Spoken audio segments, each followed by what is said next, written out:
All right, good morning, good afternoon, and good evening, ladies and gentlemen.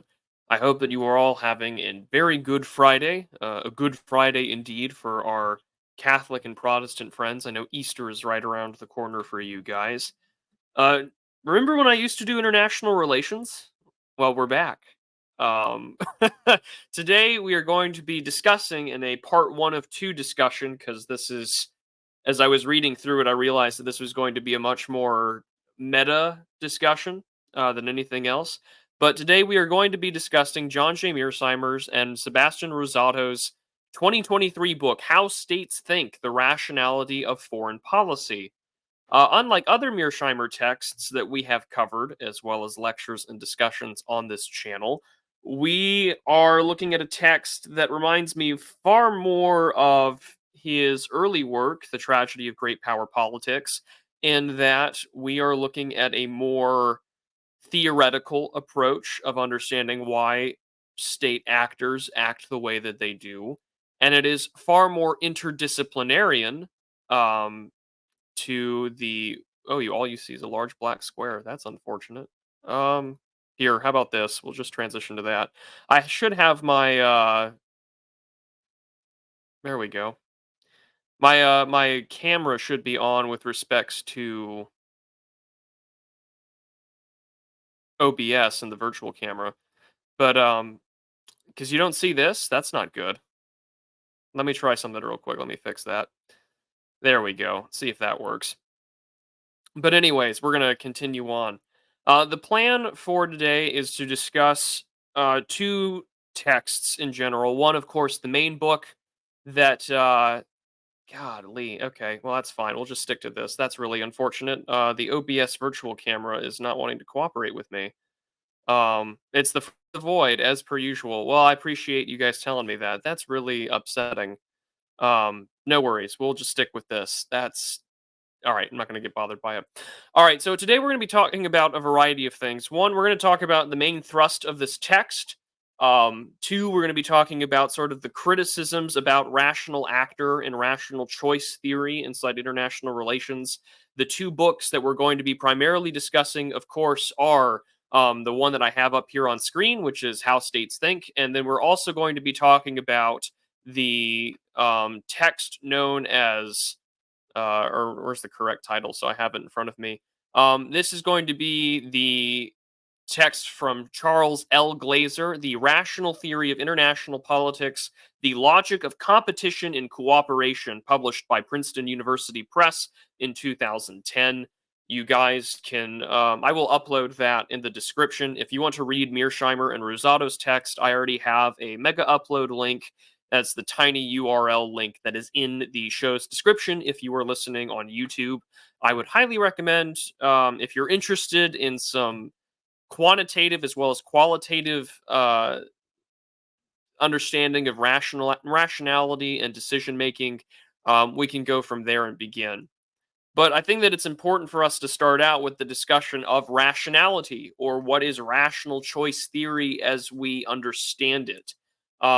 Rational choice theory, at least in international relations, or the rational choice actor, it makes the assumption that the average person, in this instance a state actor, usually a president or a unitary or some kind of governmental system that makes decisions, are going to be based upon rational assumptions about how the world works, rational access to information as to how the world works that will allow them to make decisions to lead to outcomes that will benefit the person, the state, that aligns with their personal beliefs, and usually by maximizing the utility for a nation state. Now, the common assumption that is based on just about all actors and theorists in international relations scholarship is going to tell you that the primary goal for any nation state is going to be known for survival. The survival of a state, the survival of the people inside that state, the survival of a group of individuals or territory are utmost and paramount. Now, there are some criticisms that you can lie under that, that sometimes the emphasis on the state will come at the cost of the people inside. There has been some, you see a lot of that sort of criticism that exists now in the discussion over empire and hegemony, even some stuff that Mearsheimer has talked about in previous work. but rational actors allow us to try and understand and analyze what kind of decisions state actors are going to make in reference to international crises. Now, the problem with all theoretical framework is that similarly to economists making the assumption, well, if all other things stay the same, or if all else stays the same, then we can assume that the choice X will be made when presented with the problem of Y. Now, this, of course, will have a lot of breakdowns, and this is a big thrust as to why Mearsheimer and Rosato write this book. Because if you look at numerous instances throughout history, both in the 20th and throughout all of the early modern era, you will notice that there are times where state actors, kings, presidents, diplomats, etc., make decisions that do not make a lot of sense or would not allow them to be called as rational actors. Now, that's going to be a big reason why, as we get into specifically chapters 2, 3, and 4, this is why it's a part one discussion. We are going to be looking at those because a lot of this book is predicated on definitions and how do we interact with definitions in the greater extent of history. But also, there is going to be a macro and micro analysis of rational choice on state actors and decision makers. For instance, if we were to go back earlier, and I'm going to make fun of my friend Gio here because I quite love him to death, and he's my co-host. But Gio likes to he says he'll review anything for $100. Well, we will do literature reviews on this channel for $100, but to review the literature, so to speak, we need to sort of take a look at um, Mr. Charles Glazer's Rational Theory in International Politics: The Logic of Cooperation and Competition. This is the book I was referencing earlier in 2010. There's quite a bit here to examine about realism and a lot of criticisms that consider, the structural and the unit level of, analysis when it comes to rational choice. We have both the large level with respects to how the state makes actions, but also the unit level, the bureaucrat, the diplomat, the undersecretary of state, or someone that is offering information to provide a rational decision towards a decision maker, usually a president, head of state, or king. And now, the instance here that Glazer talks about in criticizing realism is going to be particularly what's known as neorealism or structural realism. And so Glazer says the following words, and I'll quote them, and I'm actually going to bring it up on screen so you guys can see it here. So we'll share this tab instead. Prominent strands of structural realism adopt a different approach, privileging structure, specifically the distribution of power, and paying little attention to variation in states' motives. According to these arguments, states motivated by security combined with the pressures created by international anarchy are sufficient to generate competitive behaviors that best characterize international relations. Therefore, continues this argument, i.e., structural realism, an adequate and powerful theory that can focus solely on the structure of the international system.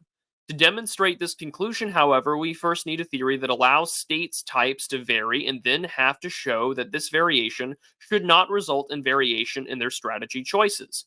A theory's deductions may show that some variables turn out to play a smaller role than our initial intuition might suggest. Counterintuitive results will then be a key finding of the theory.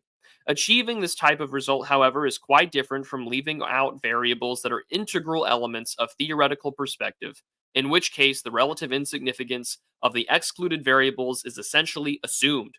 And to sort of break that down maybe into more uh, effective language would simply just be, if we want to assume that really it's the structure that matters, you either A, have to look at rational choice in the sense that they have access to various variables that will allow them to make these decisions rationally in competition.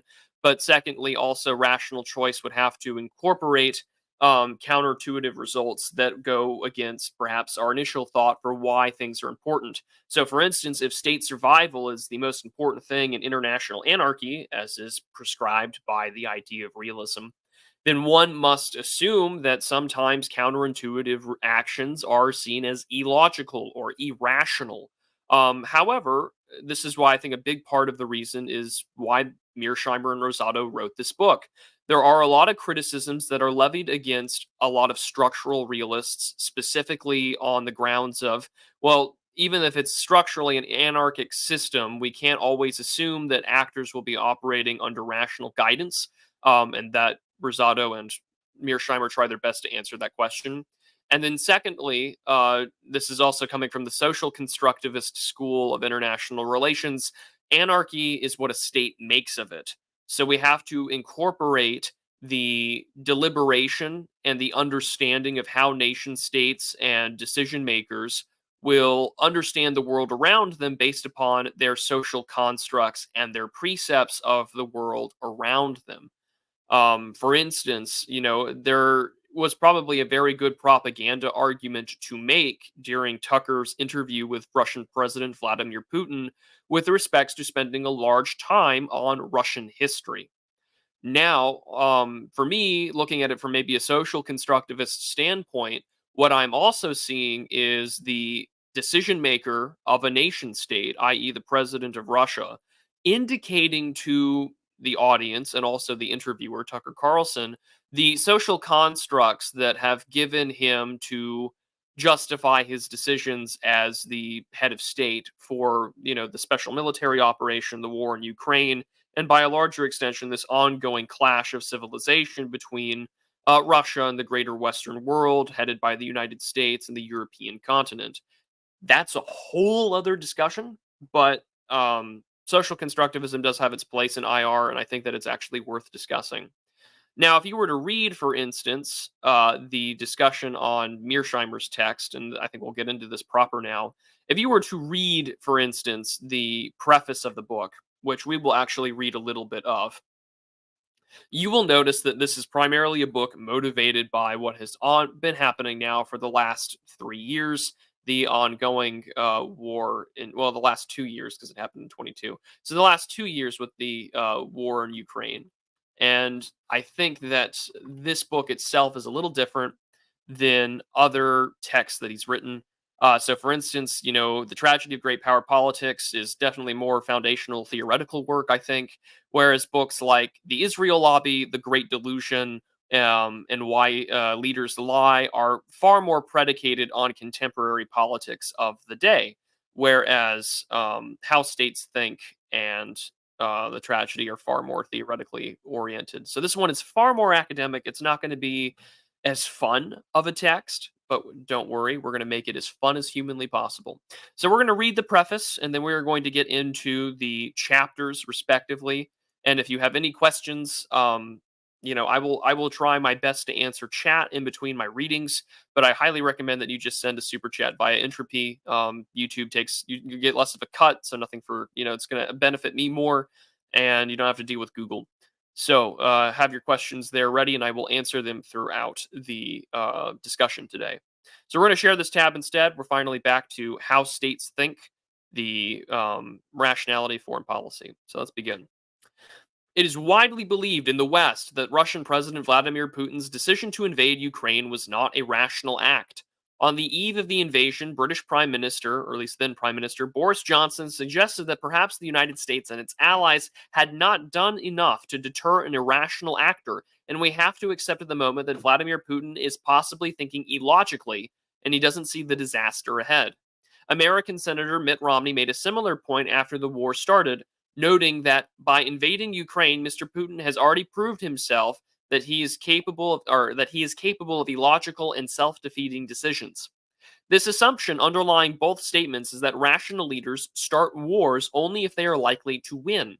By starting a war he is destined to lose, the thinking went, Putin demonstrated non-rationality. Well, the war is still yet to conclude, and so far, I don't think that we can say he's destined to lose, but hence the thinking from the West.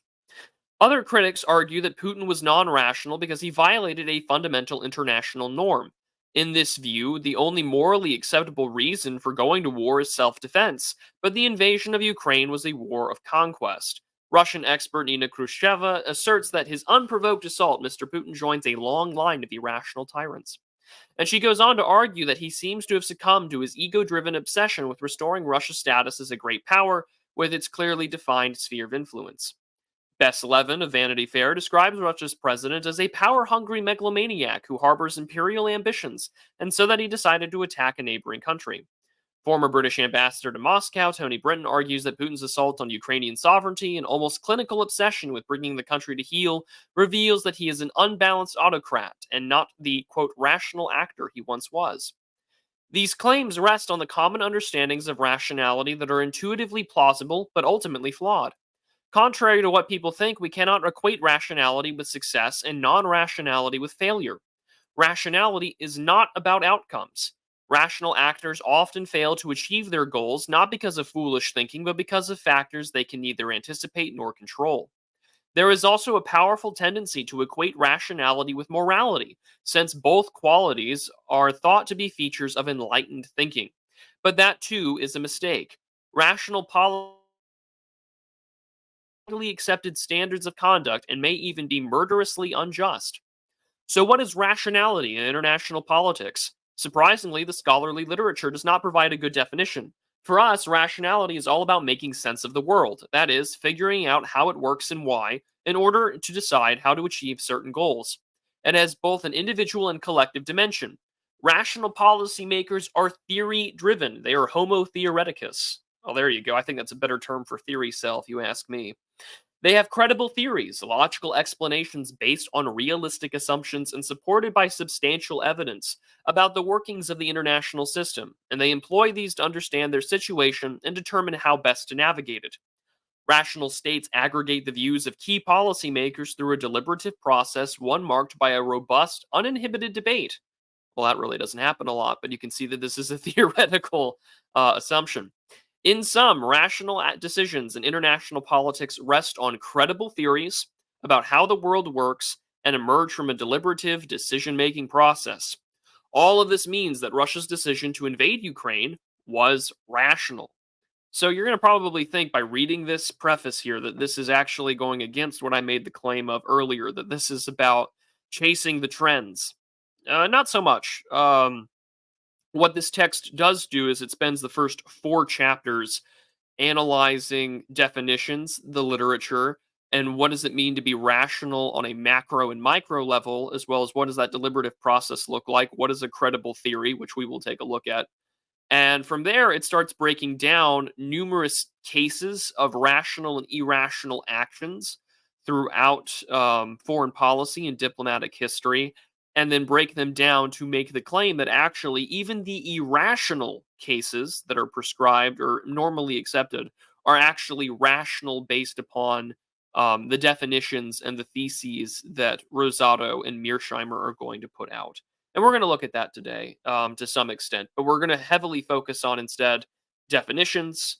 We're going to be a little academic about this today, and we're going to have some fun with it. But I'm going to down a much needed cup of coffee for sure. So let's continue. We'll finish the preface and then we're going to get to chapter 3 here real quick. Consider that Russian leaders relied on a credible theory. Most commentators dispute this claim, arguing that Putin was bent on conquering Ukraine and other countries in Eastern Europe to create a greater Russian empire, something that would satisfy a nostalgic yearning among Russians that would make no strategic sense in the modern world. President Joe Biden maintains that Putin aspires to be a leader of Russia that united all of Russian speakers. I think that that's just irrational. Former National Security Advisor H.R. McMaster argues, I don't think he's a rational actor because he's fearful, right? What he wants is to do more than anything is to restore Russia to national greatness. He is driven by that. But the fact is that Putin and his advisors thought in terms of straightforward balance of power theory, viewing the West's efforts to make Ukraine a bulwark on Russia's border as an existential threat that could not be allowed to stand. Russia's president laid out his logic in a speech explaining his decision for war. With NATO's eastward expansion, the situation for Russia has been becoming worse and more dangerous by the year. We cannot stay idle and passively observe these developments. This would be an absolutely irresponsible thing for us to do. He went on to say, quote, for our country, it is a matter of life and death, a matter for our historical future as a nation. This is not an exaggeration, this is a fact. It is not only a real threat to our interests, but to the very existence of our state and its sovereignty. It is the red line which we have spoken about on numerous occasions. They have crossed it, end quote. In short, this was about a war of self-defense aimed at preventing an adverse shift in the balance of power. It is worth noting that Moscow preferred to deal with the growing threat on its borders through aggressive diplomacy, but the United States and its allies were unwilling to accommodate Russia's security concerns. This is open for debate. And if you want to see what that debate looks like, I would recommend the coverage that we did on this channel of the monk debates between Mearsheimer, Waltz, and Radoslav Sikorski, the Polish foreign minister who is married to Anne Applebaum, and former ambassador to Russia, Michael McFaul. Describing the view of the U.S. officials just before the invasion, David Ignatius of the Washington Post wrote that Russia would quickly win the initial tactical phase of the war if it comes. The vast army that Russia has arrayed along Ukraine's borders could probably seize the capital of Kiev in several days and control the country in little more than a week. Indeed, the intelligence community told the White House that the Russians would win in a matter of days, overwhelming the Ukrainian army. That is definitely not the case. Russia's decision to invade was also a product of a deliberative process. Again, many observers dispute this point, arguing that Putin operated alone without serious input from civilian and military advisors and would have counseled against his reckless bid for empire. As Senator Mark Warner, the chair of the Senate Intelligence Committee, puts it, he's not had that many people having direct inputs to him. So far, we're concerned that this kind of isolated individual has become the megalomaniac in terms of his notion of himself being the only historic figure that can rebuild old Russia and recreate the notion of a Soviet sphere. Former ambassador to Moscow, Michael McFaul, suggests that one element of Russia's non-rationality is that Putin is profoundly isolated, surrounded only by yes men who have cut him off from accurate knowledge. The available evidence tells a different story. And we'll get into this. We'll finish this paragraph here, and then we're going to get into the definitions. The available evidence tells a different story. Putin's subordinates shared his views about the nature of the threat confronting Russia and has consulted with them before deciding on war. The consensus among Russian leaders regarding the dangerous inherent Ukraine's relationship to the West is reflected in a 2008 memo by then Ambassador to Russia William Burns. Warned that European entry into NATO is the brightest of all red lines for the Russian elite, not just Putin. In more than 2.5 years of conversations with key Russian players, from knuckle draggers in the dark recesses of the Kremlin to Putin's sharpest liberal critics, I've yet to find anyone who views Ukraine and NATO as anything other than a direct challenge to Russian interests. I can conceive of no grand package that would allow the Russians to swallow this pill quietly. Nor does Putin appear to have made any decision on the war alone.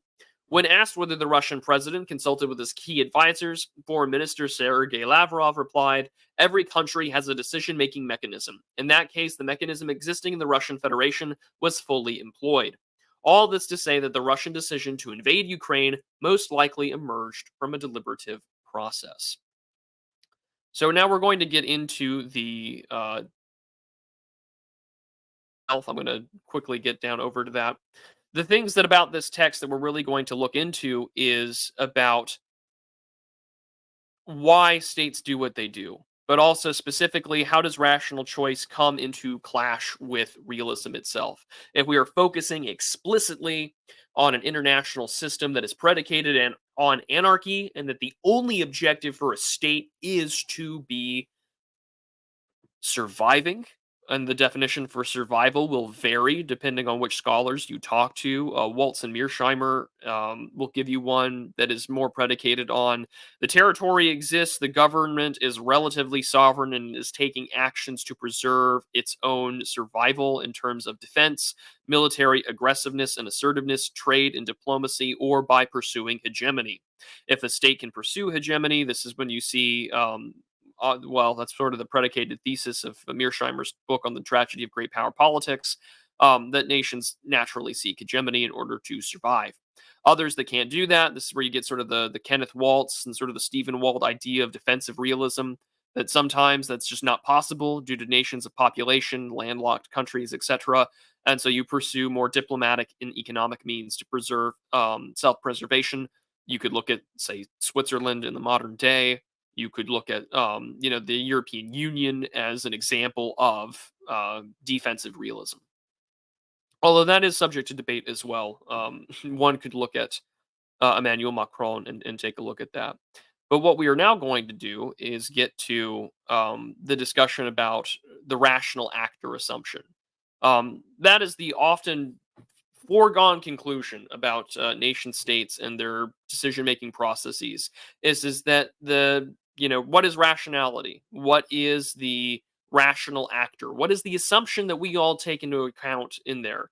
As we discussed at the beginning, rational choice theory will tell us that we assume that these actors are going to be rational, that their political psychology and the discipline of political psychology tells us that when given a variety of facts, variables, and data points, that through some kind of process we can come to a decision that is going to be for making the most rational case. What is the most rational case? What is the most rational decision that we could make? If you think about it in economic terms, rational choice theory says that we are meant to be utility maximizers. We are meant to be getting the greatest amount of utility, the greatest return in our investment. Or if we have a bad deal, we are trying to save as much face or save as much capital or lives or whatever is possible. And that is what's going to enable us to be getting the greatest utility for the actions that we make. Now, if you look at the international stage, and if you look at, say, what America has done over the last 50 years, it's really difficult to look at what the United States government has done with, say, for instance, international trade. And you could argue from a realist or even a protectionist conservative perspective that America has not been doing a very good job at this. And if there is one criticism I would levy on this text is that there's very little difference made by Rosato and Mearsheimer about the difference between a state and an empire. And perhaps this is the bias of both Sebastian and John being American scholars, being part of a large liberal hegemonic power, and living inside the comforts of empire. I live in the comforts of empire. I live in the imperial heartland. I live in flyover country does not necessarily mean when I look at the actions of my government that what they are doing is particularly rational from my point of view. However, I don't have access to all the information, and that's an argument that Mearsheimer and Rosato make. Is that despite what might appear to be on paper or prima facie absolutely batshit insane, actually based upon the definitions that they're going to lay out, which we're going to get into, it's actually quite clear and rational. Like I said, Homo theoreticus is very much on display here, and I think we should start using that term instead of theory cell. That's just me. So there's a lot of criticisms in this text that are going to be levied at political psychology and then rational choice theorists. Although I would argue that this book hammers home way harder, like a migrant on a subway stabbing someone. They go really hard against political psychologists and not rational choice theorists. Although they are certainly trying to provide some sort of synthesis between all three schools of thought: rational choice, political psychology, and realism. And more specifically, realism is trying to deal with how do we, provide rational actors if we're really more focused on international structures and systems. So let's go take a look at rationality in politics. So uh, l- rationality, you have to define some important subjects. The first one, of course, is going to be rationality has to be defined on both an individual level and then a collective level. And so we're going to read these definitions because I think they're very important for us to consider the thrust of this book. So, at the individual level, rationality is a mental process. To say that individuals are rational or non rational is thus to make a statement about the character of their thinking. How do they first make sense of the world, and second, make decisions about the specific issues that confront them? Rational individuals employ a thought process that is appropriate for making sense of the world in which they operate. They use their critical faculties to answer questions such as these: what goals should they pursue and why? What factors matter most for shaping their world? What are the causes and effects of those various factors? Why do those causes and effects obtain? What are the causes and effects of particular actions? What explains and why those causes produce those effects? In other words, making sense of the world and is the essence of rationality involves explaining how the world works and why it works the way it does. In performing this task, rational policymakers are aware of international politics and a social world, one that is information deficient and therefore uncertain. And this is more or less how you and I would act as rational individuals that, for instance, would know how we feel if we didn't have breakfast this morning. Collective rationality is also about an aggregation process. It's also more specifically about how do we collect things from the smallest amount of data that we would get from intelligence agencies to bean counters like the Pew Research Center. This is about sort of the collective aspect for policymaking views. A methodical examination, the aggregation process has to be rational because the world is uncertain. We don't know if tomorrow the nukes are going to fly. We don't know if the second coming is going to happen tomorrow. So we better be vigilant and watch for the seasons and ensure that our aggregation process for information is rational to include things that we think are going to make sense. If not, then we're going to make decisions that are considered stupid, foolish, or irrational because we have not considered all of the data. And if we don't have that concept, this sort of conceptualization behind us, state actors are going to fall apart very quickly, and we're not going to be acting in any way, shape, or form that is indeed rational. Now, when you look at this, for instance, in the sense of Gateo Mosca's concept of a political formula, this is where things get a little more interesting. So, for instance, we sell ourselves a narrative, or particularly maybe on a top down level, as many would like to say. We'll sell political narratives. They will sell sort of a mythological or a poetic formula that will tell us why we are doing what we are doing. A good example of this, however, would be the Wolfowitz doctrine that came out in the 1990s and would sort of be the predicated answer for the what is it, the uh group for a new American century, which has been doing a lot of wargaming as of late with China, which is always scary, but also necessary. They had an article, or they did a whole special about it on CNN, which we covered on Charlemagne's channel if you're interested. But could you argue that that was rational at all? And you could make the argument that it was. And to some extent, you could even use Mearsheimer and Rosato's definitions to make the claim that it was. For instance, you were aggregating information at the time to pursue unipolarity and uniform hegemony that could not be challenged in 1992. And so we sell ourselves a narrative, say after 2001, after September 11th, that the answer is here. We have all the intelligence. Our aggregation process is correct. We are doing the right things. Although, in hindsight, we can say that they acted irrationally, in part because some of that data was falsified, some of it was fabricated, and clearly we found Osama bin Laden not in Iraq or Afghanistan, but instead somewhere else. Additionally, you can make the claim that the aggregation process is not rational with respects to that we already had a predetermined decision of where we were going to go, and we were talking about going to war and all these other places later down the line, and our East foreign policy has been a disaster with respects to that. And to some extent, I would argue that this book kind of clashes with his discussion about the Israel lobby, what him and Stephen Walt were talking about back in 2008. That more or less, it's hard to be rational when your aggregation process is coming by a heavily partisan decision that is serving the needs of another country and not yours. But that is something that we can definitely talk about when we review that book on a future show down the line. But on the rational actor concept, Mearsheimer and Rosato note that one might think that foregoing discussion about the individual and the on the individual and collective processes lead to policy means that we have little to say about the rational actor assumption, which is ostensibly about action. Since policy and action are analytically distinct concepts, it might seem that we are focusing on the former and ignoring the latter. That would be wrong. Although policy and action are analytically distinct, they are inextricably linked. Simply put, states act on the basis of policies. To their extent that their policies are rational, therefore, so too are their actions. In short, our analysis is all about the rational actor assumption. And now we can finally get into why having a credible theory is so important. Because if our theories about how the world works are credible, well, what defines credible theory? And what defines a critical or a credible worldview for us to act on?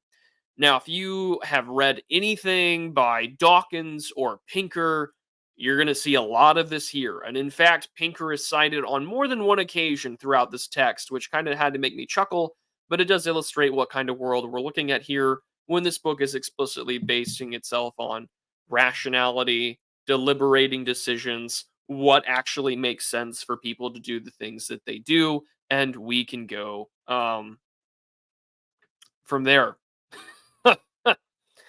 But yes, Anonymous Goy sends $3 and says, "Communism was and is bullshit." Well, I would agree with that wholeheartedly. Communism is and was bullshit, and it always will be. Hello, I'm here. Doesn't anyone more care about that? Hello there, chat. Um, it isn't based on priorities. If collecting Funko Pops was the main oh, that's that would explain a lot. Let's go put that back on screen. If it was based on priorities, I'd subject my reasoning to that. Well, that's what makes and we're going to get into that, John, because if the priorities are going to be based on bad worldviews, then that would make someone an irrational actor.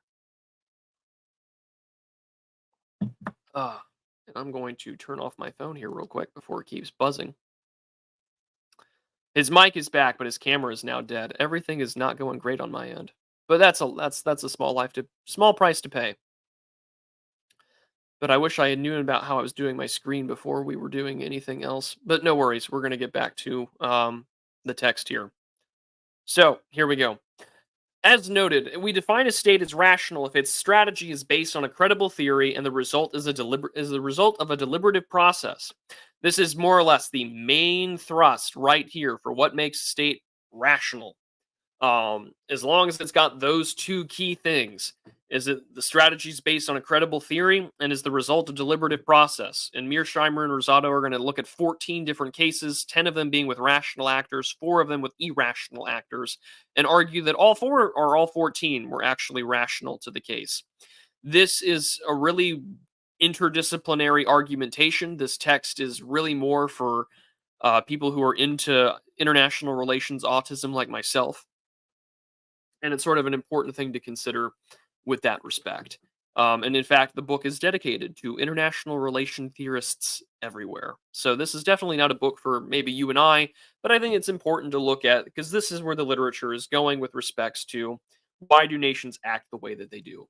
And if they act the way that they do, specifically on the grounds of what they deem to be credible, or what Mearsheimer and Rosato claim to be credible, then we can look at the world writ large both on a theoretical level, but also in actual real world examples and see how well that actually applies. Truth is the first casualty of war, theory is the first casualty of history. So here we go. Yeah, we have our Homo theoreticus. I like that term way more than theory cell, but we're going to go here. When confronted to make a decision on a particular issue, rational policymakers once again rely on credible theories because they explain the way the world works. These theories help policymakers to decide the best strategy for dealing with the situation at hand. To be sure, no credible theory applies to all problems, and even if it applies in one instance, it may not do so later if circumstances change. And in other words, rational policymakers are strongly wedded to their theories, but they also assess whether those theories apply in a relevant case and are willing to change their mind in the face of powerful new evidence.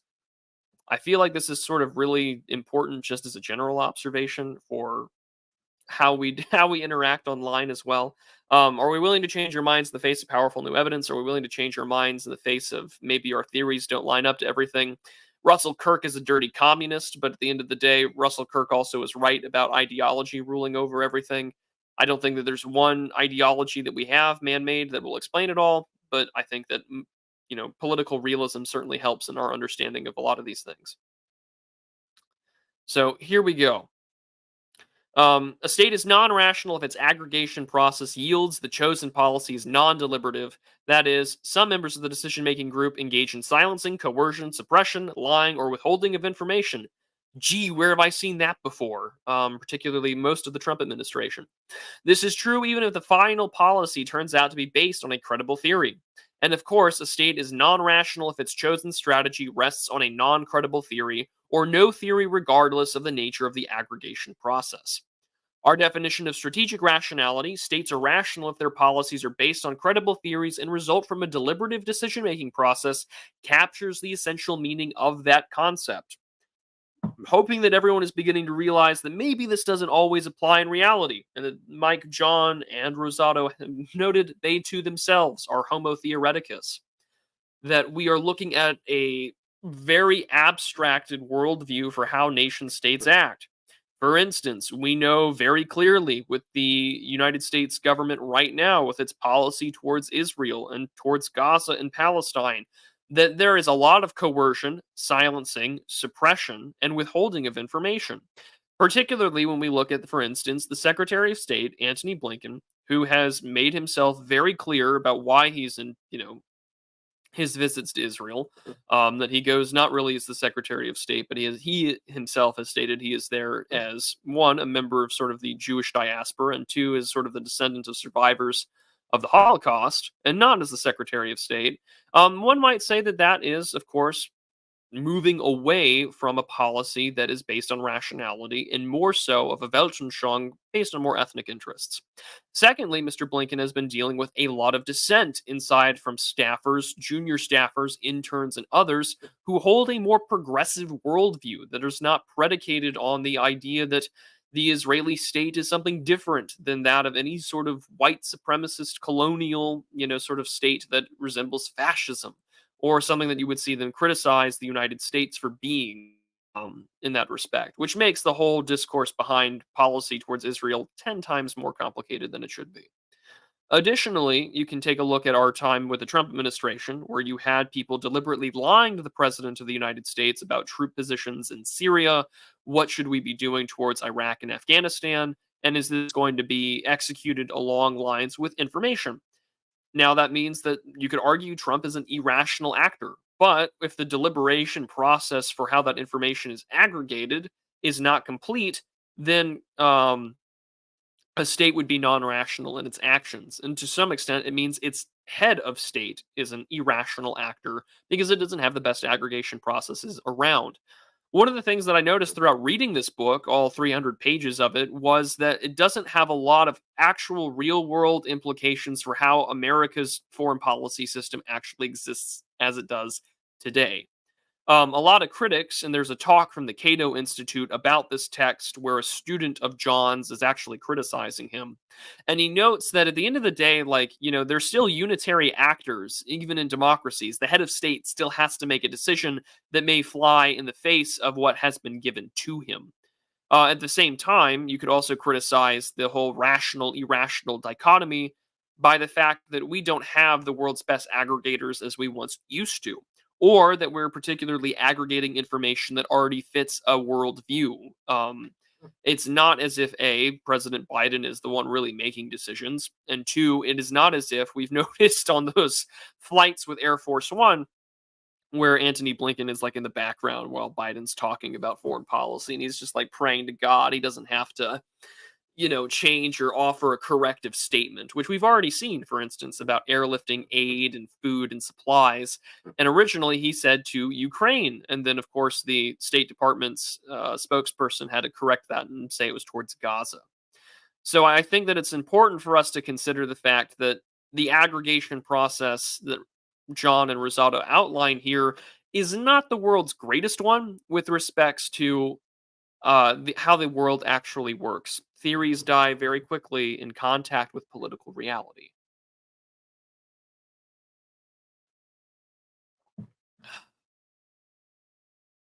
But here we go. This is about, expected utility maximization.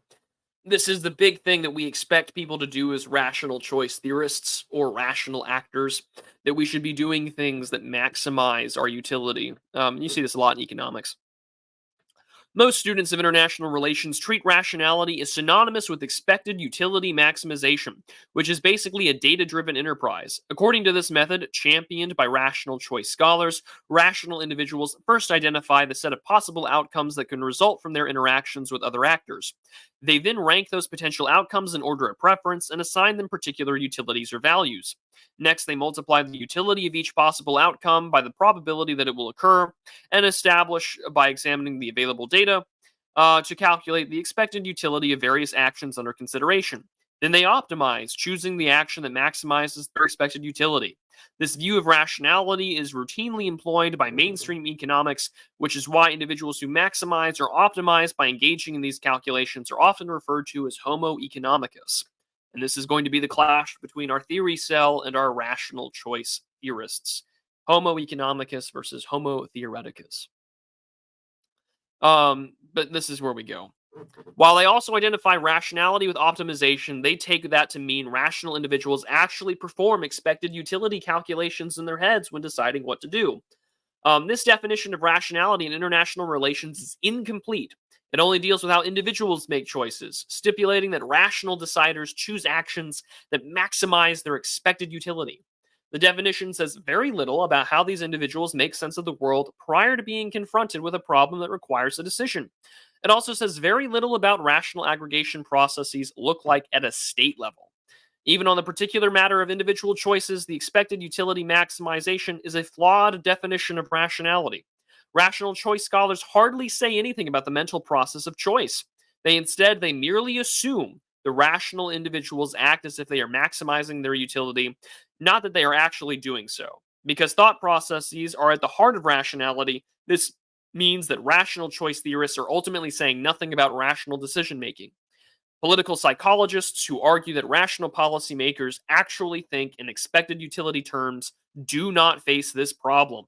Nevertheless, like rational choice scholars, political psychologists are vulnerable to a further criticism. Expected utility maximization is not a rational approach to making foreign policy decisions. It's a good way on how to decide one's objectives in an information rich world with reliable data is abundant, but international politics is information deficient and uncertain. This is also known as the strategic uncertainty position. I do not know, as a head of state, what is going on in the world at all times. I do not know what President Putin is thinking at all times. I do not know whether or not the President of the United States didn't have his ice cream this morning and might be a little cranky and might be doing something a little bit stupid. This is an important thing to consider. I do not currently know what is going to happen in the Senegalese elections that are coming up right around the corner. If I am the head of state of France, for instance, I might be a little more particularly invested on how do I maximize the outcome of French hegemony in the sub-Saharan region of Africa, and that election is something I need to know a little more about. In the same way, I need to ensure that my ongoing back channels with Niger and Nigeria are going well as there.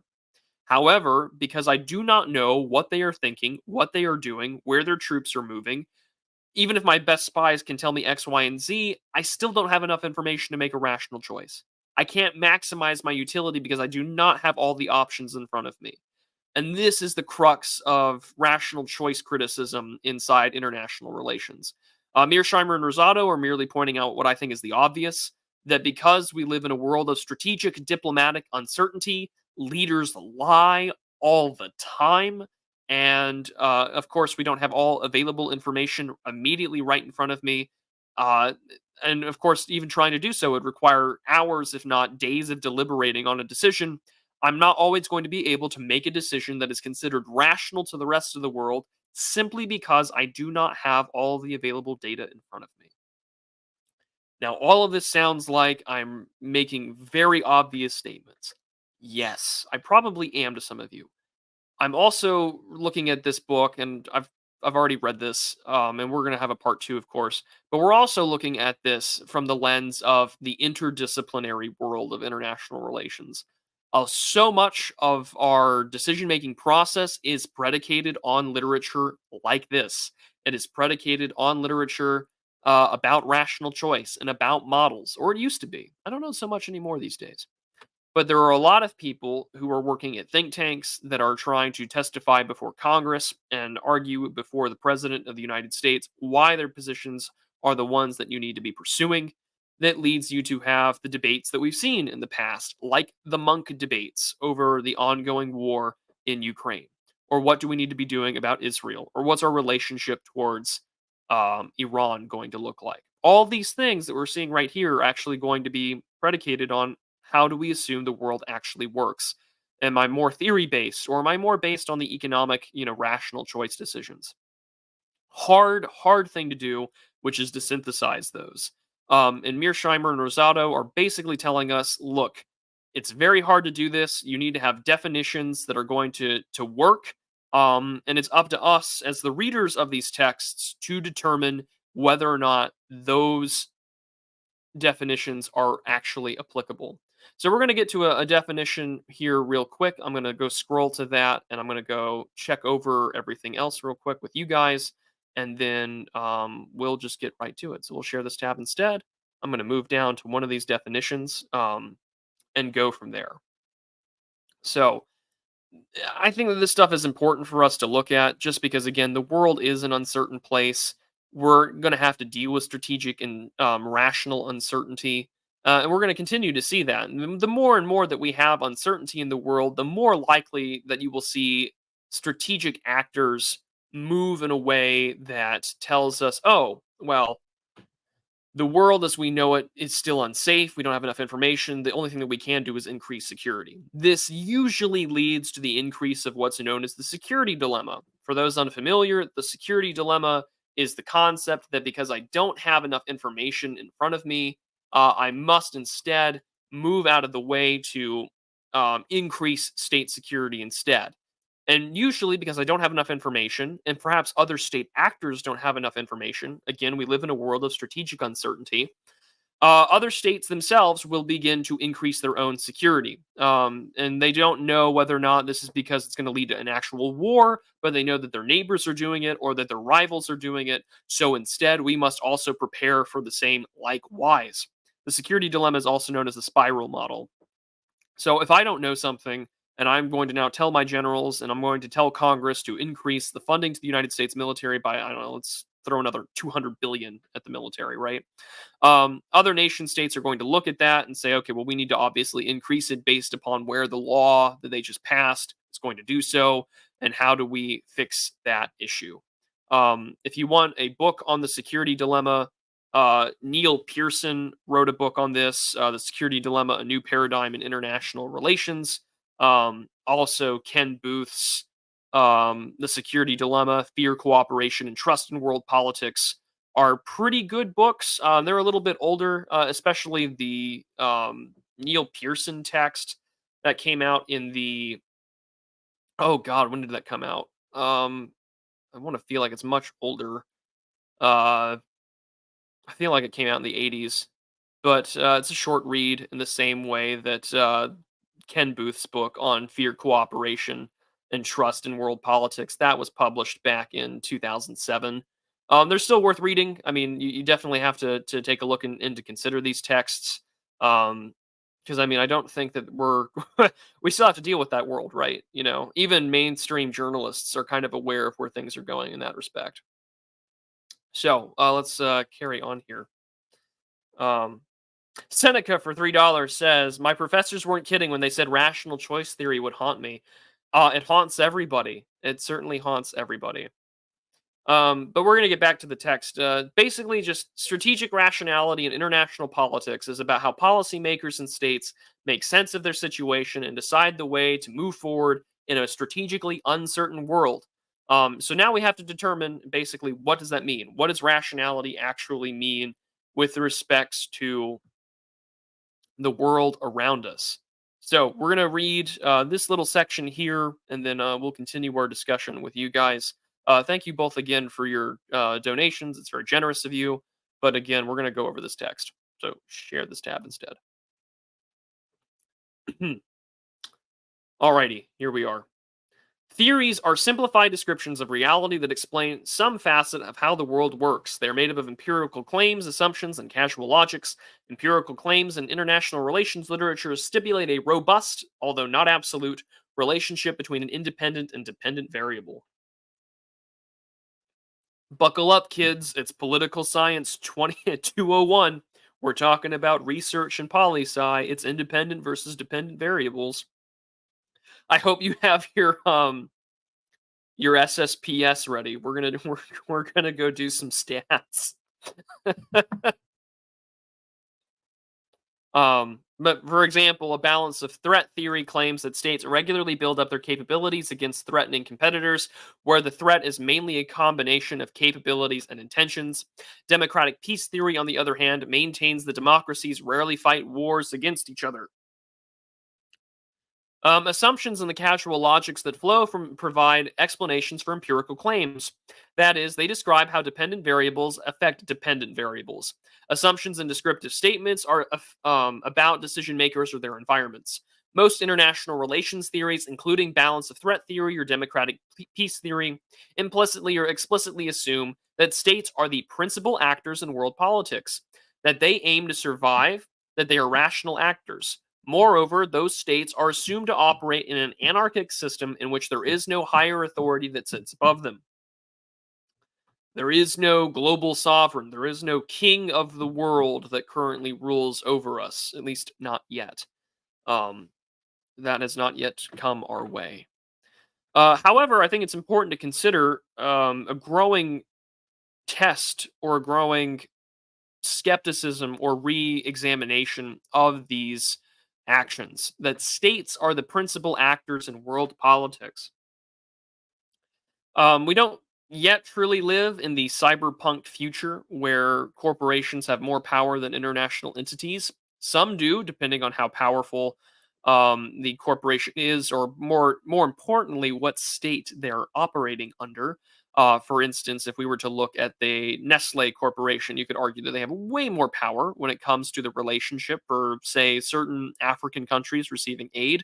But again, that also means that the aid corporation or the aid mechanism and delivery is based on either international systems or, for instance, the United States is USAID, right? And that would mean that really it's not really the corporation, but it is the state actor.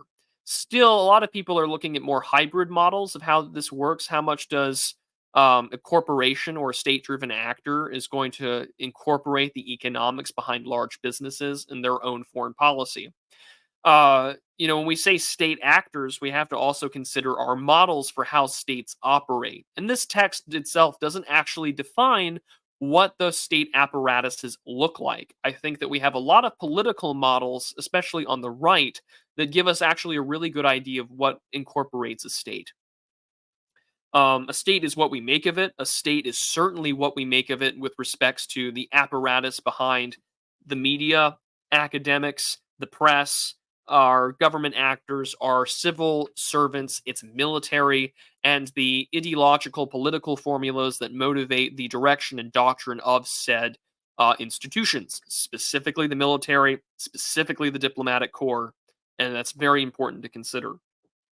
For instance, the modernized version of the American Diplomatic Corps has seen some updates throughout the 20th century, but we are mainly predicated on the law that modernized the Foreign Civil Service in 1920. I want to say it was passed 1926, 1924, one of those 2 years. And in fact, one of our greatest statesmen and diplomats and foreign policy realists, George F. Kennan, was of the first class of that new modernized system. So, really, America's foreign civil service and its bureaucracy of diplomacy and foreign service actors is really only a century old. And it has had some updates along the way, but it does indicate that we are still operating under an older system of foreign service. And that those assumptions have now changed, of course, due to political appointments, the changing in doctrine, focusing on things like diversity, equity, and inclusion, and utilizing the political formulas, as Mosca would, describe it as, on things such as human rights, which would incorporate things like climate change, gay marriage, etc., which is where you get our Helen Andrews writing in the American Conservative about our very gay empire.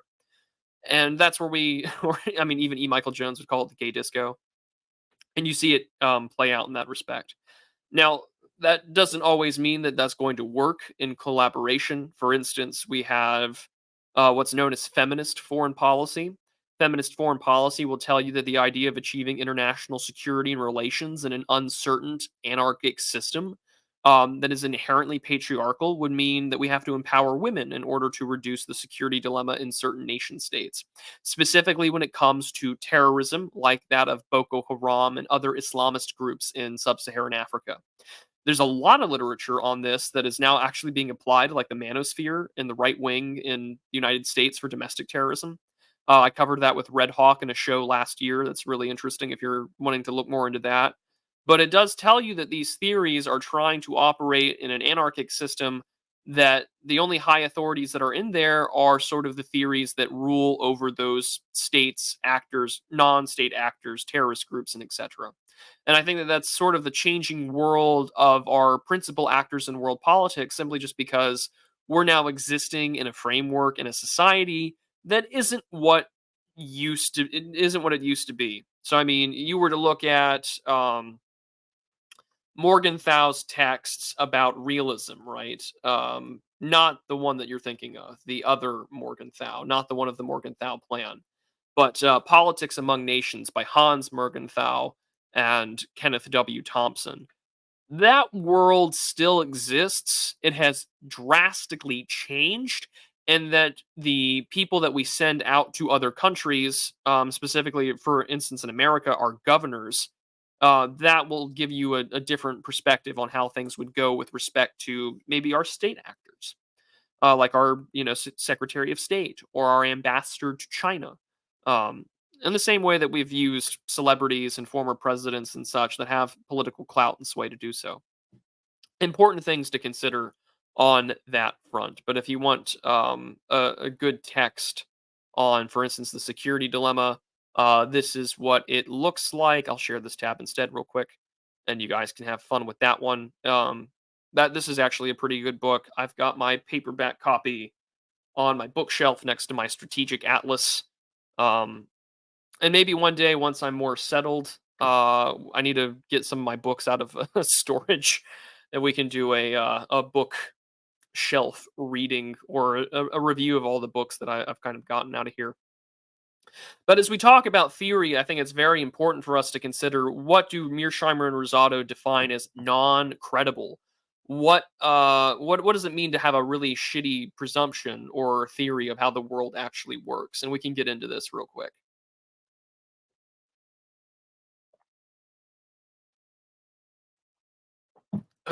Excuse me. So, a theory is non credible if it commits one or more of the following errors.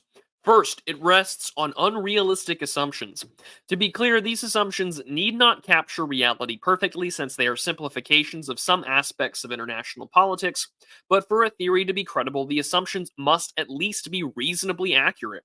Second, a theory is non credible if it fits a causal story, is logically inconsistent. As we have noted, minor issues are hardly fatal. Theories always have some gaps, contradictions, and ambiguities, but a theory that contains a serious contradiction in its causal logic is non credible. Third, theories are non credible if there is little evidentiary support for their causal logic's overarching claims, or both. Determining whether a piece of causal logic fits um, together in a cogent fashion is a straightforward matter that leaves little room for disagreement. Theories with significant logical inconsistencies are thus likely to be weeded out before they achieve prominence in either academic or policy circles. Not so much today with the replication crisis, but that's just me.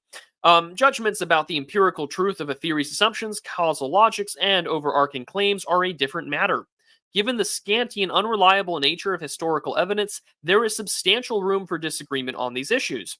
That said, some theories embraced by scholars and policymakers rest clearly on unrealistic assumptions or even little evidentiary support for their causal logics and overarching claims. They are therefore uncredible. Um, and then this is where we're going to get Mearsheimer's clash of his liberal axiomatic presuppositions, as well as his view on the world. If you read The Great Delusion by Mearsheimer, if you listen to him talk about political realism and nationalism, he gets really uncomfortable very quickly. Um, of course, in 2016, John Mearsheimer was a big advocate for Bernie Sanders to be president, arguing that America's economic issues at home were a great national security threat and that they needed to be addressed in a realistic manner, and he thought Bernie was the answer. Stephen Walt and Mearsheimer think Trump's a moron and don't like him, and didn't like some of his foreign policy choices, but they were trying to understand why he came into power, or why Brexit happened, or why there's this renewed sense of trying to shake off large scale transnational projects. Although, if you follow realism to maybe its logical conclusion, you would understand why people choose nationalism in that respect. So, of course, they will take nationalism to have some of it issues when instead of civilizationalism, they think that racial hierarchies are not very good theorists in that respect. Um, Neoclassical realism, which I think deserves a little more credit than Mearsheimer and Rosato here are going to define. Um, But they say, for instance, that neoclassical realists acknowledge that survival is an important national interest, but they also argue for that political considerations can push states to satisfy the interests of domestic groups at the expense of international ones, and pursue strategies that jeopardize their primary security interests. In other words, the theory holds that survival is important and not the primary goal of states at the same time. As Narinzi points out, this makes a jumble of contradictions. Uh, I think that this is sort of a very broad overclash of neoclassical realism, in part because neoclassical realism acknowledges that there are far more considerations to take of domestic groups than, say, civilizationalist or just keep the territory alive that you would see in some structural realists today. I think that it's important, and especially anyone who's on sort of the right in general should acknowledge that domestic interests should be prioritized at the expense of international ones. This is where you see, I don't know if LaBelle talks about it, but I know that in some neoclassical literature or neoclassical realist literature, protectionism gets discussed a lot. You could argue that you could make a weird case. Well, that would be a fun project to do on the side, but you could make a case that Trump was a neoclassical realist, at least with his focus on domesticity rather than coming at the cost of international priorities in order to ensure state survival. And unironically, Biden's administration has been trying to do some of this with the same, although its ideological presuppositions are actually preventing it from succeeding. So, for instance, the USA Chips Act that was passed, both as a knee-jerk reaction to what has been going on in Ukraine, but also the ongoing security dilemma over the the Taiwanese the TSMC, and the America's over reliance on outsiders for its semiconductor industry, which is important for national defense. It's very hard to build fab plants in America due to our entrenched legal superstructure of DEI, diversity, and we just simply don't have the skill set anymore. When one of your largest consulting groups in America, McKinsey, is telling you that we are behind schedule and will cost us millions of dollars over budget, and that we are not going to get the fab plants up soon enough as described by this administration, it tells you that we are not doing particularly well. Despite the fact, from a neoclassical realist perspective, in order to ensure state survival, we may have to prioritize some domestic issues. Those domestic issues would mean being able to make shit ourselves, and we can't do that right now. So you can see how, for instance, the diversity, equity, and inclusion is a national security threat, and unfortunately, the competency crisis will cripple America's defense industry going forward. That's something to consider as well. Other theories of non-credible are because of their causal stories and and overarching claims lack evidentiary support. For instance, this was the original claim of the Great Delusion about democratization and economic interdependence, that we are going to ensure that we will be fine. We are not going to have a great war in Europe. I believe that text was written in 1912. And of course, 2 years later, at the end of July 1914, the Great War would unfortunately begin, destroying Europe as we once knew it. So, of course, you can see how democratization doesn't really work. Also, the democratizer in war theory doesn't really work because we do have um, war to consider with respects to how we engage with other democracies. Although one could argue that democratic states have other means that do not require military solutions to do so. But that's a lot to sort of break down in this respect. I'm going to move a little further down into the text itself, and we're going to move over into um, the process versus outcomes, because this is a really critical part of this text. And then we'll probably get close to wrapping things up here at the end. But process versus outcomes. So this is primarily about the question over intent of a policy, the logic behind why a policy was enacted, and that we should be judging policy by the process rather than the outcomes in international relations. For those of you who were big readers of Milton Friedman, I have quite a few of his books. Milton Friedman would famously say that we should be judging policy based on its outcomes rather than its intent.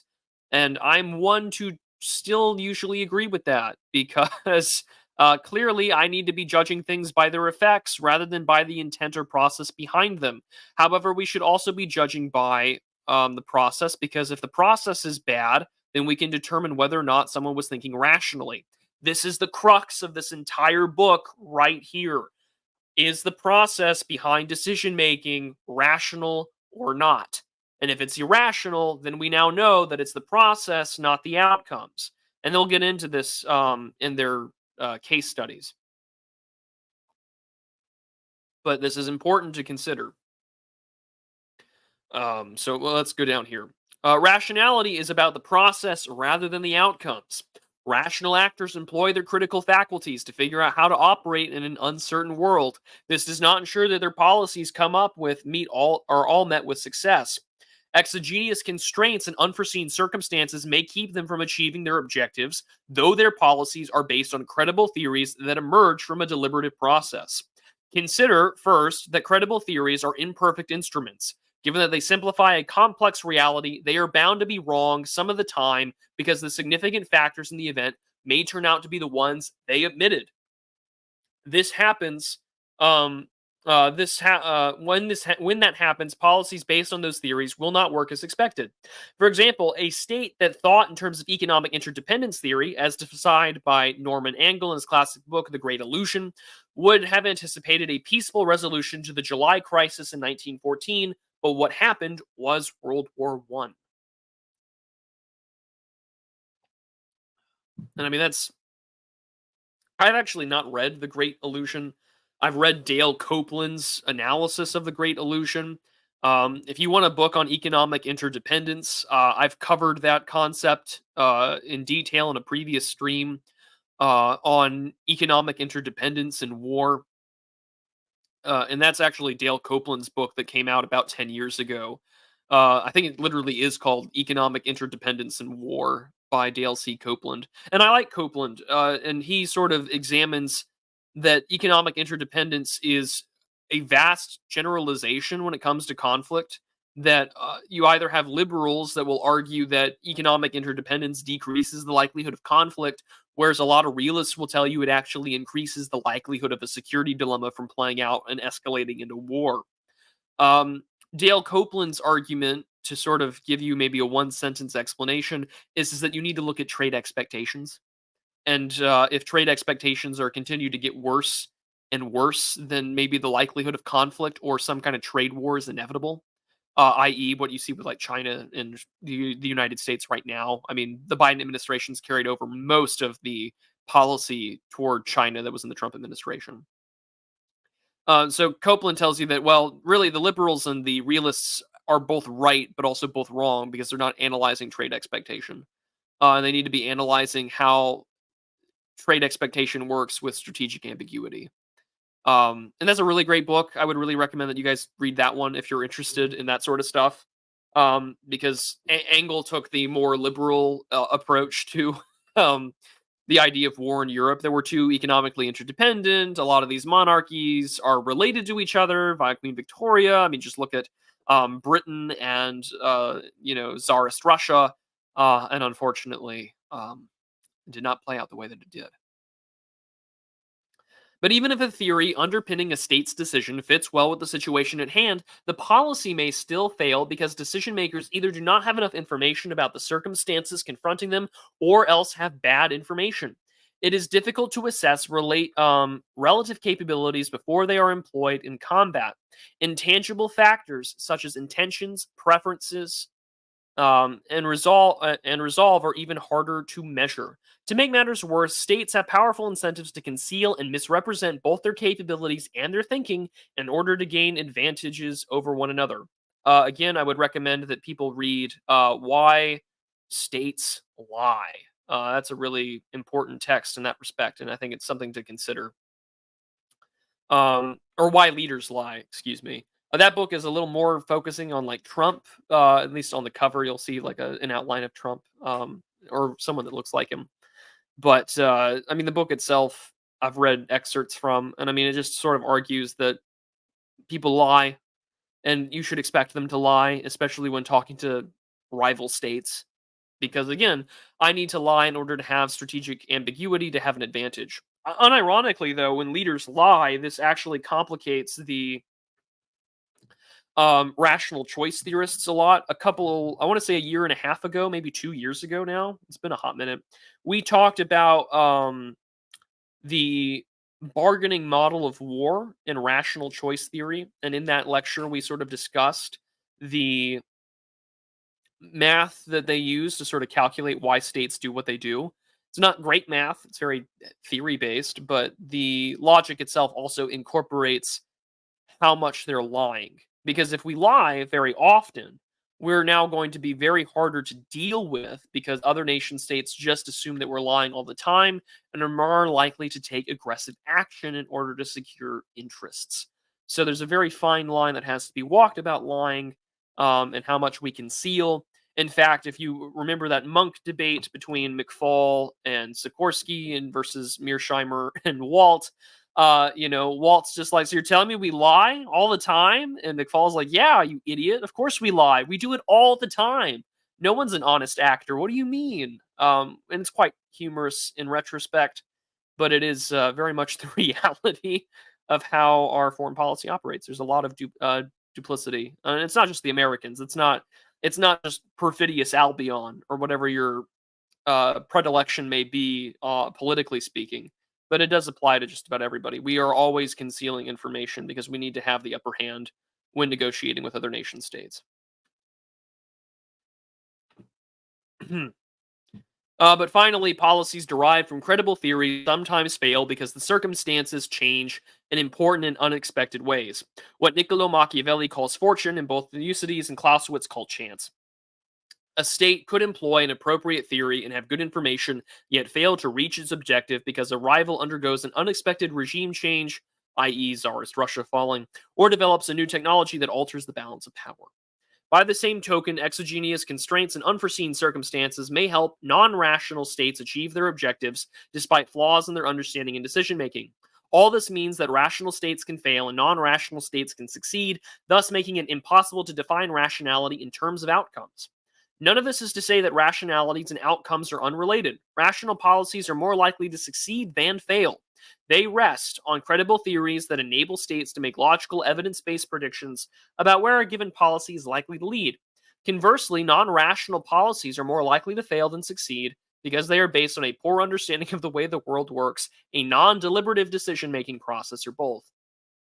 So, to me, when I first read this, it was like, oh, we're hand waving away why certain leaders can get away with what they do, or why what Western consensus makers may say is irrational and why they are succeeding. You could argue that despite how the war is currently going in Russia or in Ukraine, that the Russians are probably getting some of their strategic objectives that they want. Um, you know, so whether that be, the depopulation of Ukraine, or the, weakening of infrastructure on Western countries, the depleting of munitions and resources, you could argue that some strategic objectives have been accomplished, and that this leader who we consider irrational is achieving it. And you could argue that those exogenous constraints, i.e., the West's ability, America's ability to produce arms, munitions, is not what it once was because it's not in a wartime economy, has been an exogenous constraint that has allowed quote unquote non rational actors to do better than they thought. You could also argue that if you were a Western leader, that actually what we have been doing so far has been rational and that the process and outcome has been successful, in part because we've kept Russia bogged down for as long as that we have, and that we've been, quote unquote, killing our enemies. Uh, that's not a moral judgment on my part. I'm just looking at it from sort of if I were a bureaucrat in a foreign ministry or something in, say, France or Great Britain or something like that.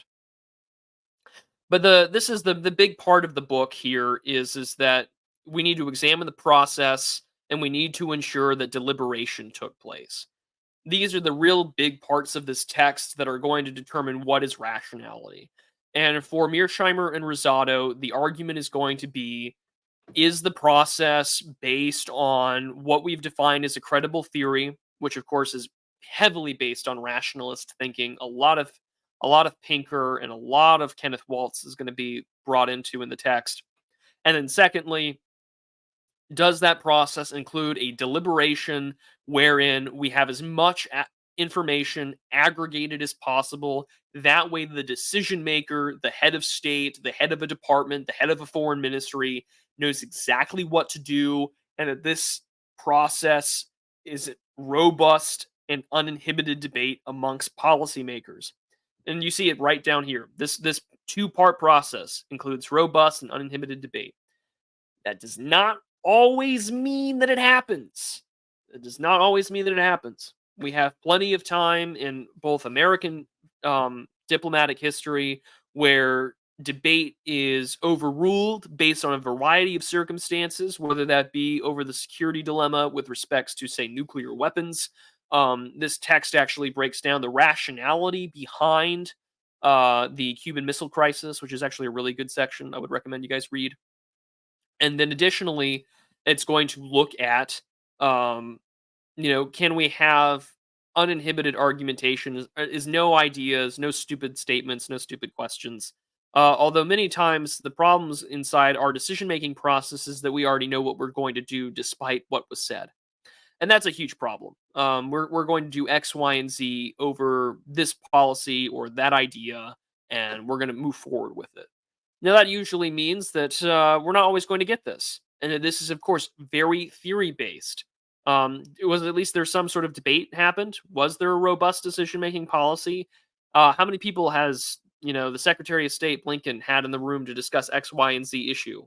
For instance, you could argue that there is a robust and uninhibited debate happening right now between sort of the traditional pro-Israel, pro sort of Zionist position compared towards the more progressive foreign policy of American hegemony, which is we have to dismantle colonialism, we have to dismantle X, Y, and Z, deconstruct it down with this fascist regime.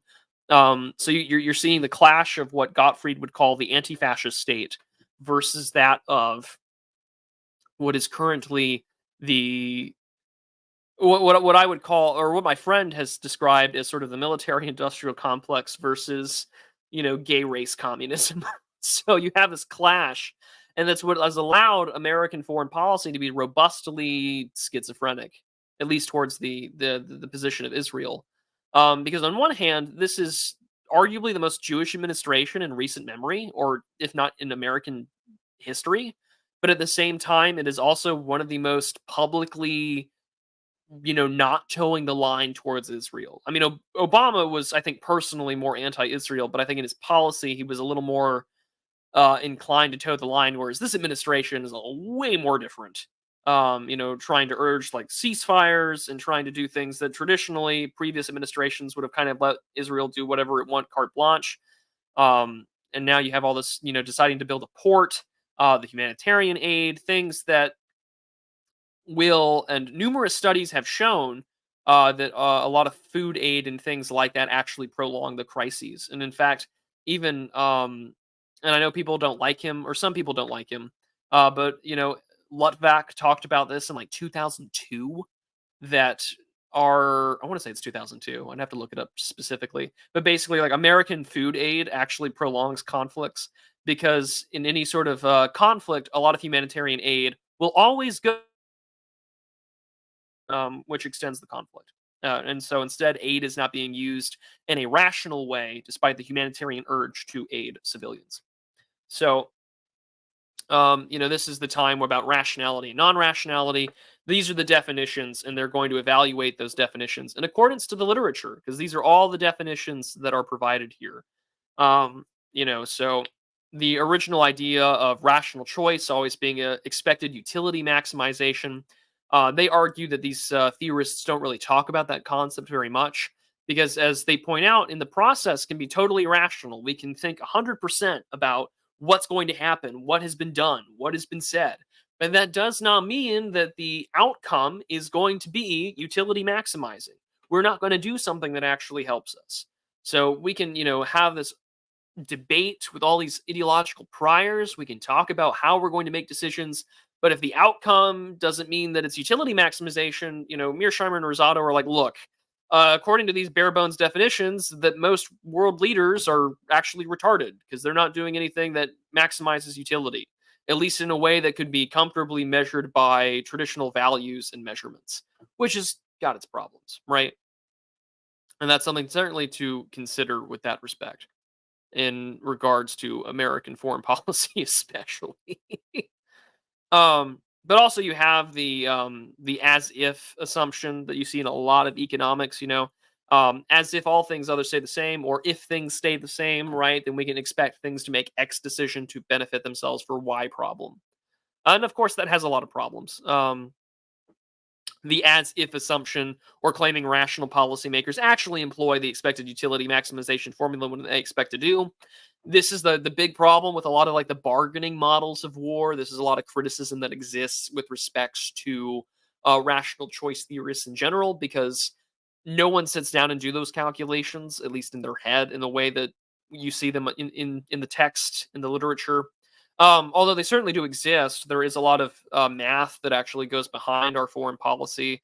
For instance, I mean, you can call him a war criminal, you can say about X, Y, and Z, but I mean, Robert McNamara is a really good example of this. Whether it's his time with Ford or his time, with maximizing American bombing campaigns during the Second World War, he did the same thing in Vietnam. When you can illustrate that, while he's doing the maximizing utility calculations, you still have to consider things like political willpower. You still have to consider American strategy, rules of engagement, etc. And unless those things are considered, those as if assumptions are not always going to work. And that's really important to consider. When it comes to non-rationality, and this is where we see the shank get thrusting in here at political psychologists, and we'll probably get close to wrapping it up here. They define non-rationality as a deviation from that utility maximization. They call this bias, focusing exclusively on how individuals make choices. They argue that policymakers routinely rely on mental shortcuts, particularly analogies and heuristics that lead to biases. This is definitely true, in my personal opinion, especially when it comes to liberals. This definition at the individual level is implausible because it implies leaders are almost always non-rational. Well, they certainly do have their biases, and they certainly do have their ideological presuppositions, and especially in a post Cold War America on hegemony. I would argue that we there's a predicated underpin that sometimes lead to irrational decisions. But they're going to talk about why you can't always rely on expected utility maximization, and they're not going to. And you can go into this if you want, but basically, this is predicated on the theory of games and economic behavior. I have not read this book, but I would like to, just for my own reading.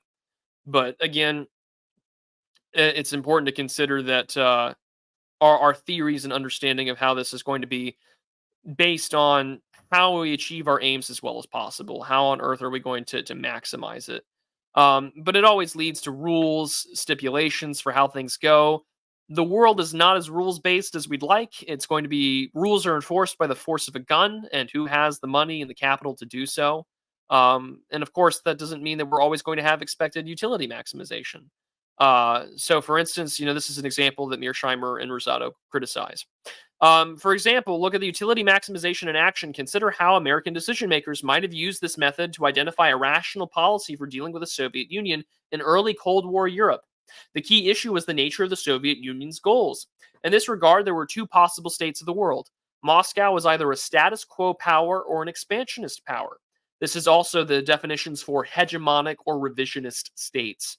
Moscow is either a revisionist state wanting to change the hegemonic perspective of Europe, i.e., sort of the allied part of it, or are they an expansionist one, i.e., expanding global communism? And this is where you get the famous Mr. X letter from George Kennan saying, like, look, you guys need to consider that they are expansionist, that they are, the international system of communism is something that they will spread. Let's look at how Stalin operated during World War II. Clearly, the spread of international communism, the use of subversive fifth columns, infiltrators, spies, and actors means that we must contain the Soviet Union at all costs. And that was sort of an early decision point for how we made those things, right? The United States, in turn, had two available actions or policies. It could withdraw from Europe or remain there. Taken together, these states of the world and actions yielded four possible outcomes. If Moscow was the status quo power and the United States withdrew, the outcome would be cheap balance of power in Europe. If Moscow was the status quo and the United States remained, the outcome could be a costly balance of power in Europe. If Moscow was expansionist and the United States remained, the outcome would be a war between the superpowers. If Moscow was expansionist and the United States withdrew, the outcome would be Soviet hegemony in Europe. So, I mean, that's a way that you can look at this from the rational choice theorists, about utility maximization. And again, there's your math. There's a lot of this here. Things worth considering. But you've got, of course, calculations. Um, they don't have a discussion on individual rationality. We just make that assumption because it's a heuristic that we take. That essentially I assume that you, person listening, my lovely audience, my lovely, lovely patrons, have made rational decisions to say that, yep, this is worth listening to, or that, you are someone that makes rational calculations to lock your doors, to pursue good jobs, to have families, and to avoid suicidal ideation that comes with progressivism. We just take that for granted. We just assume that people are like that. We don't have good definitions for it because we just assume that everyone's rational and everyone would know how they felt if they didn't have breakfast this morning. Mearsheimer and Rosato will point out that that's really a bad kind of heuristic to take. We should have definitions, in part because we want to be rational about it, and definitions tell us what they mean. And if we don't have good definitions, that is a problem that's here.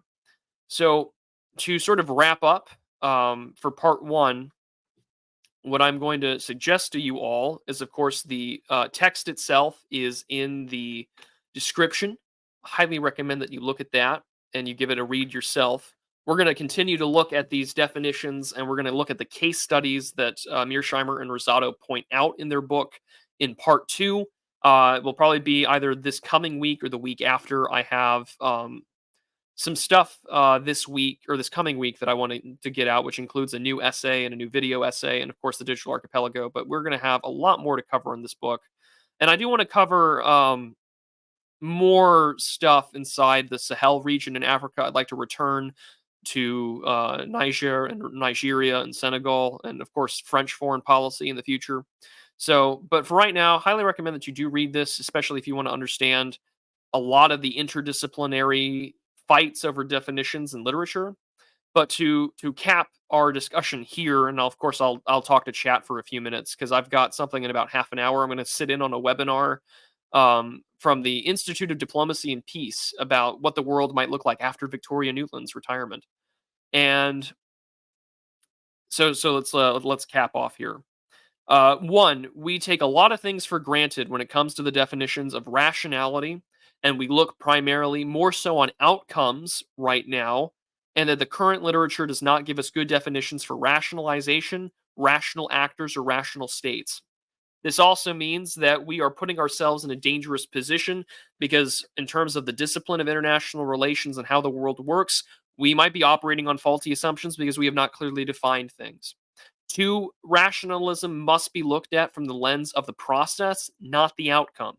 There are too many external constraints, from the security dilemma to a lack of information, that means rational actors are not always going to succeed 100% of the time. Therefore, rather than looking at outcome, we must look at the process, not the intent, but the process itself. However, the intent itself can be a bias on the process. And I think that's an important thing to consider. Mearsheimer and Rosato don't really talk about it except in passing. Finally, you have to have a credible theory that bases itself off available information, good data aggregation, in order for state actors to operate the way that they do. Now, this gets incredibly more and more complex as nation states have more complex systems behind them to make decisions. This is specifically with regards to, say, corporate power, banking, international institutions that you fund and or control, or at least are the primary, financier of, alongside military and diplomatic back channels, not to not excluding espionage and sabotage. Finally, states have to consider that this process means that the decision maker is operating in sound mind, a deliberative process of debate, good data aggregation, and operating on assumptions that fit a prescriptive worldview that tells them that they can act within their means and are not acting and biting off more than they can chew. And again, this text itself is very interdisciplinary. It's far more theory based than some of the other books on international relations we have covered. But if you look through my previous examinations of international relations literature, you'll notice I cover a lot of books on theory because that's what I read a lot in college, and it's still what I read a lot today because I like understanding how the world works. And Mearsheimer and Rosato are trying to offer a realist synthesis of rational choice, of constructivism and realism with respects to liberal criticisms about realism. So that'll probably conclude our talk on the book today. I sincerely hope that you took some stuff away from that. I apologize for not interacting with chat as much as I do, but there was a lot here that I wanted to cover in this respect. But again, Seneca sends $3. He sends a little salute. He says, for this morning's cup of coffee and for the PDF on how states think. Yes, if you go to that tiny URL link down below in the description, you lovely people will get access to this book yourself. I uploaded it to my mega upload that I use sometimes to give things to my patrons. If you are a lovely patron as a channel member or on Subscribestar, you fantastic people are going to see an early video that I have out. It will come out in April sometime soon, where I interview Jeremy Carl from the Claremont Institute about his upcoming book on anti-white racism in the United States. So again, I will also be writing a full-length review of that book as well. He was very kind and gracious to give me a review copy. I say this with full, disclaimer to the to give honesty in advertising. I was mentioned in the acknowledgments of the book, which is very heartfelt to me as a Twitter anon / facefag. So I'm still going to criticize the book where I find it necessary. And if you are a channel member or Subscribestar patron, you can see it now, and you can already see me kind of push back on some of his ideas. Highly recommend, however, that you guys take a look for that text. I see that we're having the lovely look about Prude, but what if you didn't have the Old Testament passage about Amalek this morning? There you go. That's important to consider. Oh, my voice cut off somewhere apparently. This is so much better than the typical TikTok live stream. Yeah. The semiconductor chip manufacturing is one of the most important paradigms for defining technology and invention of the 20th century. I mean, it certainly does. Semiconductor manufacturing affects every industry. This is absolutely true. And again, this is why I kind of argue that the CHIPS Act is both a response to our security concerns in like Taiwan and China, but it's also a response to the consequences of the war in Ukraine. One of the earliest things that I've noticed in the war in Ukraine was that there are two companies that produce semiconductor grade neon that produce roughly 40 to 50% of the world's entire semiconductor grade neon. Both of those companies shut down in the midst of the war, and it's been like that for the last 2 years. If you're someone who's greatly concerned about the national security of your semiconductor manufacturing, you might want to find a way to make that shit at home. Unfortunately, as I mentioned earlier, that does not really exist when you have a lot of DEI and stuff here. No, not SSPS and I loved my methodology classes when I was in college. I loved that a lot. That was actually a lot of fun with that respect. Homo theoreticus implies a subspecies that could breed and reproduce.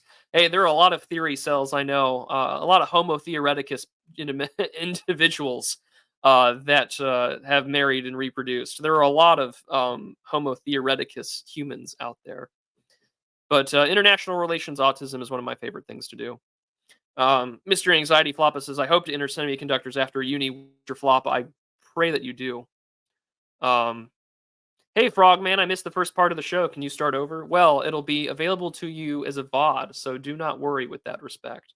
Highly recommend that part that you can just watch the whole thing again. But no, I mean, this is an important text, and I think that it's important for us to consider how these things work and how states think.